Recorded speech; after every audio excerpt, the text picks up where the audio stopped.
Assalamualaikum warahmatullahi wabarakatuh. Halo teman-teman, perkenalkan nama saya Srihartati. Saya adalah mahasiswi dari Universitas Islam Negeri Sultan Syarif Kasim Riau, Fakultas Tarbiyah dan Keguruan. Nah, pada kesempatan kali ini saya akan membahas mata kuliah Pancasila.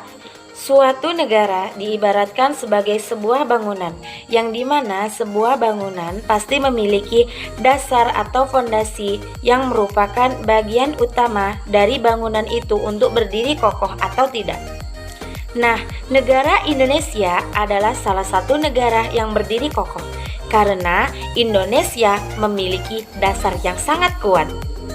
Selama kurang lebih 75 tahun Indonesia berdiri, banyak sekali tantangan dan rintangan yang dihadapi oleh bangsa Indonesia. Namun, dengan adanya tantangan dan rintangan tersebut tidak menghancurkan Indonesia, tetapi membuat bangsa Indonesia makin erat hubungannya antara satu dengan yang lainnya. Hal ini dikarenakan Indonesia memiliki dasar yang sangat kuat. Dasar itulah yang kita sebut dengan Pancasila. Nah, apakah teman-teman sudah tahu apa itu Pancasila? Untuk lebih jelasnya, yuk kita simak video ini sampai akhir ya. Pancasila diperkenalkan oleh Insinyur Soekarno pada tanggal 1 Juni 1945 dan diperingati dengan hari lahirnya Pancasila. Pancasila berasal dari bahasa Sanskerta, yaitu panca dan sila. Panca berarti 5 dan sila berarti asas. Jadi, Pancasila adalah sebuah rumusan yang berisi 5 asas yang digunakan oleh bangsa Indonesia untuk pedoman dalam kehidupan berbangsa dan bernegara. Pancasila juga menjadi dasar bagi kita untuk saling menghormati, menghargai satu sama lain, karena kita hidup tidak mungkin sendiri, kita membutuhkan orang lain. Nah teman-teman, materi selanjutnya yang pertama ialah hubungan Pancasila dengan pembukaan Undang-Undang Dasar Negara Republik Indonesia 1945. Yang pertama, hubungan secara formal. Dengan dicantumkannya Pancasila secara formal di dalam pembukaan Undang-Undang Dasar, maka Pancasila memperolehi kedudukan sebagai norma dasar hukum positif. Dengan demikian, tata kehidupan bernegara tidak hanya bertopang pada asas-asas sosial, ekonomi, politik, yaitu perpaduan asas-asas kultural, religius, dan asas-asas kenegaraan yang unsurnya terdapat dalam Pancasila. Yang kedua, hubungan secara material. Pancasila sebagai sumber tertib hukum Indonesia meliputi sumber nilai, sumber materi, sumber bentuk, dan sifat. Selain itu, dalam hubungannya dengan hakikat dan kedudukan pembukaan Undang-Undang Dasar sebagai pokok kaidah negara yang fundamental, maka sebenarnya secara material yang merupakan esensi atau intisari dari pokok kaidah negara yang fundamental tersebut tidak lain adalah Pancasila. Materi selanjutnya yaitu yang kedua ialah penjabaran Pancasila dalam batang tubuh Undang-Undang Dasar Negara Republik Indonesia 1945. Pembukaan Undang-Undang Dasar mengandung pokok-pokok pikiran yang meliputi suasana kebatinan, cita-cita dan hukum, dan cita-cita moral bangsa Indonesia. Pokok-pokok pikiran tersebut mengandung nilai-nilai yang dijunjung tinggi oleh bangsa Indonesia karena bersumber dari pandangan hidup dan dasar negara, yaitu Pancasila. Pokok-pokok pikiran yang bersumber dari Pancasila itulah yang dijabarkan ke dalam batang tubuh melalui pasal-pasal Undang-Undang Dasar Negara Kesatuan Republik Indonesia 1945.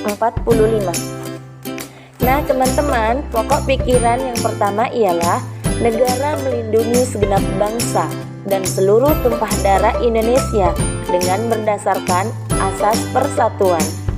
Pokok pikiran kedua, negara hendak mewujudkan keadilan sosial bagi seluruh rakyat Indonesia Pokok pikiran ketiga, negara yang berkedaulatan rakyat berdasarkan atas kerakyatan dan permusyawaratan perwakilan. Dan yang keempat, pokok pikiran negara berdasarkan atas ketuhanan yang Maha Esa menurut dasar kemanusiaan yang adil dan beradab. Nah teman-teman, yang terakhir ialah yang ketiga, implementasi Pancasila dalam pembuatan kebijakan negara dalam bidang politik, ekonomi, sosial, budaya, dan hankam. Nah, apakah teman-teman sudah tahu apa itu implementasi Pancasila? Implementasi Pancasila adalah mewujudkan nilai moral yang terkandung dalam Pancasila sebagai norma etik dalam kehidupan bermasyarakat, berbangsa, dan bernegara. Oke teman-teman, pembuatan kebijakan negara dalam bidang politik, ekonomi, sosial, budaya, dan hankam terdapat pasal-pasalnya. Dalam bidang politik, yang pertama ialah pasal 26 ayat 1 yang mengatur tentang orang yang menjadi warga negara Republik Indonesia, dan yang kedua pasal 27 ayat 1 yang memberikan pernyataan terhadap kedudukan warga negara yang berada di dalam hukum dan juga pemerintahan tanpa adanya pengecualian. Di bidang ekonomi sendiri, yang pertama, pasal 27 ayat 1 yang dimana berbunyi, tiap-tiap warga negara berhak atas pekerjaan dan penghidupan yang layak bagi kemanusiaan. Yang kedua, pasal 33 ayat 1 yang berbunyi, disusun sebagai usaha bersama berdasarkan atas asas kekeluargaan. Dan yang ketiga, pasal 34 ayat 1 yang berbunyi, fakir miskin dan anak-anak yang terlantar dipelihara oleh negara. Selanjutnya teman-teman, dalam bidang sosial budaya, yang pertama ialah pasal 31 ayat 1 yang berbunyi, setiap warga negara berhak untuk mendapatkan pendidikan. Ketentuan ini menegaskan bahwa mendapat pendidikan adalah hak asasi manusia.